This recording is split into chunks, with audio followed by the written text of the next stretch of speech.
જે રાજકોટ શહેરની અંદર બી ડિવિઝનની અંદર આપણને એક નોકર ચોરીની ફરિયાદ મળેલી હતી. એની અંદર ફરિયાદી શ્રી રાહુલભાઈ સાવંત જે છે એ અહીંયા ઘણા લાંબા સમયથી પોતે સોના ચાંદીના કામમાં રોકાયેલા છે. તો એમણે મહિના પહેલાં જે કારીગર રાખેલો હતો એ વિજય નટુભાઈ નાગાણી એણે મહિના પહેલાં રાખેલા એટલે એને જ પોતે આ નોકર ચોરી જે છે એ કરી અને લગભગ 17 લાખની ચાંદી લઈ અને ભાગી જવાની અમને ફરિયાદ મળી હતી.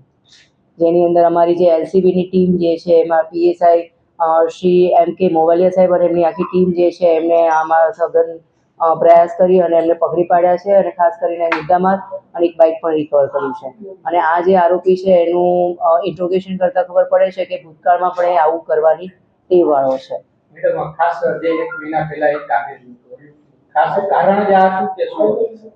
અત્યારે તો આપણે અત્યારે ફરી ઇન્ટ્રોગેશન તો હજુ તપાસ ચાલુ જ છે, પણ એવું જાણવા મળ્યું છે કે આની ખાસ મોડસ ઓપરેન્ડી છે કે જુદા જુદા કામ કરનારા પાસે જાય અને પછી એઝ અ કારીગર તરીકે જોઈન થાય અને પછી આવી રીતે લઈને ભાગી જવાની ટેવવાળો છે. મેડમ, રાજકોટ શહેરમાં જે આપના વિસ્તારમાં ચાંદીના યુનિટો લોકો રજીસ્ટ્રેશન નથી કરાવતા અને આ પ્રકારની ઘટનાઓ પણ બનતા છે, તેના માટે ખાસ મારું ખાસ ચોક્કસ કહેવું છે કે આપણે નિયમોનું પાલન કરીશું તો જ આપણને વધારે સારી રીતે સ્મૂધ સિસ્ટમ પણ મળે અને આવી રીતે કોઈ પણ ઘટનાને આપણે નિવારી શકીએ.